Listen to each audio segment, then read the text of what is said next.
গোয়ালঘর শব্দটি শুনলেই আমাদের চোখে ভেসে ওঠে বাঁশের কুঠি, টিনের চালা আর অগুছালো মেঝে। আধুনিক ও উন্নত প্রযুক্তি সম্মিলিত যে সকল শেড আমরা ইতিপূর্বে ইউরোপ, আমেরিকা, অস্ট্রেলিয়া, ব্রাজিলের মতো দেশগুলোতে দেখে এসেছি, সেই একই ধরনের উন্নত ও প্রযুক্তি সম্মিলিত শেড এখন বাংলাদেশের মাটিতেই। তবে এখন আধুনিকতার ছোঁয়ায় লাঠি হাতে রাখাল নয়, বরং স্বয়ংক্রিয় মেশিন আর রোবোটিক পদ্ধতিতে নিয়ন্ত্রিত হচ্ছে প্রায় 2000 গরু লালন পালন।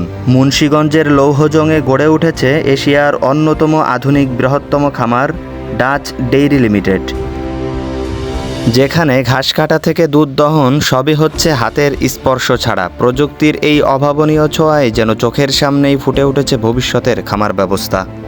এই খামারে গরুর খাবার দেওয়ার প্রক্রিয়াটি যেন কোনো সায়েন্স ফিকশন মুভির দৃশ্য। মাঠ থেকে ঘাস কাটার পর তা সরাসরি চলে যায় TMR মেশিনে, সেখান থেকে স্বয়ংক্রিয়ভাবে গ্লাইডিং হয়ে আধুনিক পদ্ধতিতেই গরুর সামনে পরিবেশন করা হয়। ফলে মানুষের হাতের কোনো স্পর্শ ছাড়াই গরুগুলো নিরাপদ, স্বাস্থ্যসম্মত, নিয়মিত খাবার পাচ্ছে। শুধু এবছর কুরবানির জন্যই এখানে প্রায় 600 ষাঁড় প্রস্তুত করা হচ্ছে। যেখানে এতগুলো ষাঁড় লালন পালনে অনেক মানুষের প্রয়োজন হতো, সেখানে মাত্র কয়েকজন মানুষই এতগুলো ষাঁড়কে লালন পালন করতেছে এই আধুনিক প্রযুক্তিতে। এছাড়াও বাংলাদেশে এই প্রথম ব্যবহার করা হচ্ছে অত্যাধুনিক মিল্কিং পার্লার।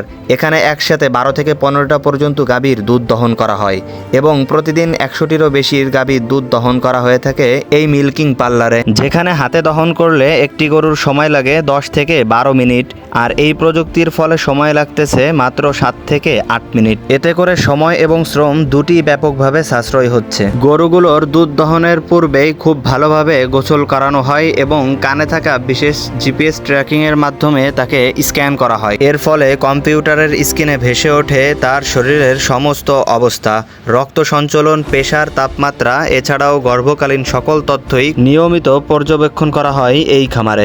খামারে ব্যবহৃত প্রতিটি ডিভাইস এক একটা ডাক্তারের মতো। খামারে থাকা গাভীগুলোর জন্য এখানে রয়েছে মাতৃত্বকালীন যত্নের ব্যবস্থা। বছরে 305 দিন দুধ দিলেও বাকি সময় গাভীগুলোকে বিশ্রামে রাখা হয়, যাতে করে সুস্থভাবে বাচ্চাগুলো জন্ম দিতে পারে। এছাড়াও এ খামারে রয়েছে এশিয়ার অন্যতম বৃহৎ বায়োগ্যাস প্লান্ট। গরুর গোবর ও বর্জ্য ব্যবহার করে প্রতিদিন 8 থেকে 10 ঘন্টা ব্যবহার উপযোগী বিদ্যুৎ উৎপাদন করা হচ্ছে, যা খামারের জ্বালানি চাহিদা পূরণ করছে। প্রতিদিন এই খামারে প্রয়োজন হয় প্রায় 40 টন সাইলেজ এবং 20 টন দানাদার খাবার। দানাদার খাবারের মান বজায় রাখার জন্য সরাসরি ব্রাজিল থেকে আমদানি করা হয়। এছাড়াও পদ্মার চরে প্রায় 3000 একর জমিতে চাষ করা হয় ভুট্টা, যা খামারের কাঁচামাল হিসেবে ব্যবহৃত হচ্ছে। প্রযুক্তির এই ব্যবহার শুধু উৎপাদনই বাড়াচ্ছে না, বরং খাদ্যেরও নিরাপত্তা নিশ্চিত করছে। এত বড় প্রজেক্ট আর এই বিশাল বিশাল শেড, এগুলো 2-1 দিনেই তৈরি হয়নি। এগুলোর পিছনে রয়েছে দীর্ঘদিনের শ্রম, মেহনত আর বিপুল পরিমাণের অর্থ। দর্শক, একটু চোখ ফেরাতে চাই এখন থেকে ঠিক 8 বছর পূর্বের একটি দিনে। 2018 সালের 5 মে, একটি অন্যরকম দিন। মালয়েশিয়ান এয়ারলাইন্সের একটি চার্টার বিমানে হজরত শাহজালাল আন্তর্জাতিক বিমানবন্দরে ডাচ ডেইরি লিমিটেড এর উদ্যোগে অস্ট্রেলিয়ার সিডনি থেকে এসে নামলো 75টি গরু। এর আগেও চার্টার বিমানে করে বাংলাদেশে গরু এসেছে, তবে সংখ্যার দিক দিয়ে এটি ছিল এক অনন্য দৃষ্টান্ত।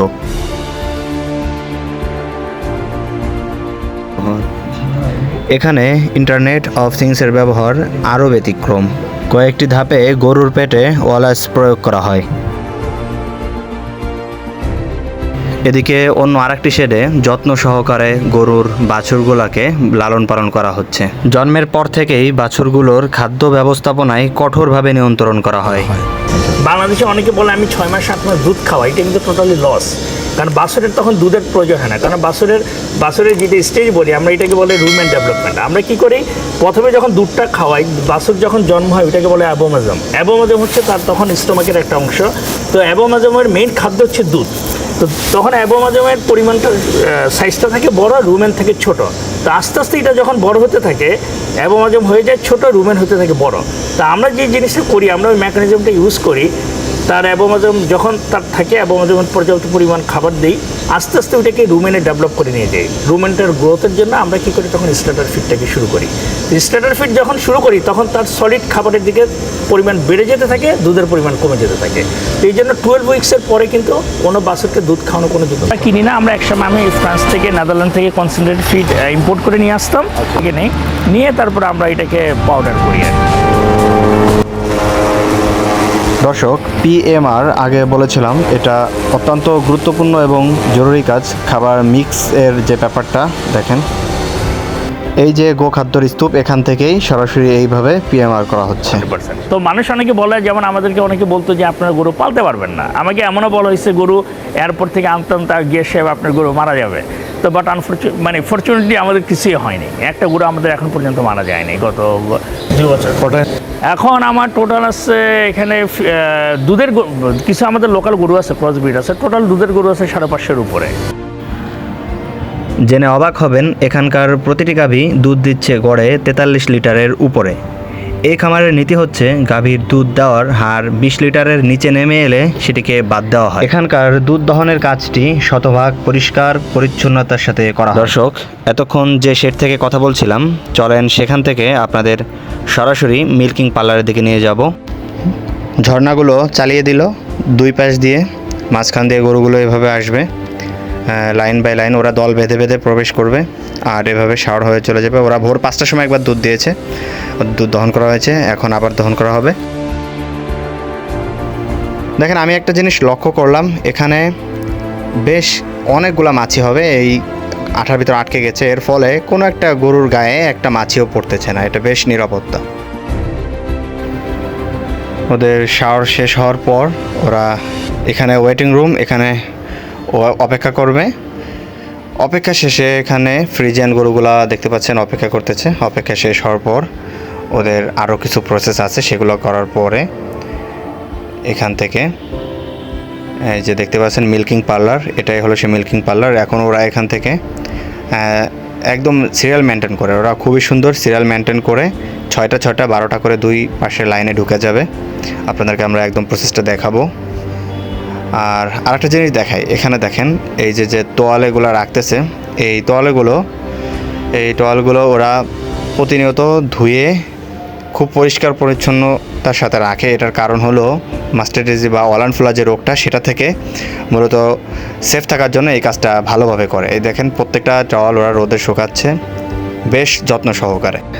আমরা আর এখানে অ্যালাউ নই, কারণ অপরিচিত লোক গরুর দুধ দহন করার সময় কাছে থাকলে অস্বাভাবিকভাবে দুধের পার্সেন্টেজ কমে যায়। এই কারণে আমরা এখন দূরে একটা জায়গায় সরে যাব, সেখান থেকে ভিডিও করার চেষ্টা করব। কাজগুলো একদম শেষ পর্যায়ে আমরা দূর থেকে ফলো করতেছিলাম। তো দেখেন, আপনাদেরকে একটু দেখাই খুব সুন্দরভাবে। এই যে এক পাশ দিয়ে ওরা ঢুকতেছে এবং ওখানে ওদের দুধটা দহন করা হচ্ছে এবং এই যে আর একটা সাইড দিয়ে বের হয়ে যাচ্ছে। বাকি গরুগুলো অন্য পাশ দিয়ে আবার চলে আসবে। ভিডিওটি ভালো লাগলে অবশ্যই একটি লাইক দিবেন এবং সাবস্ক্রাইব করে সাথে থাকতে পারেন। ধন্যবাদ।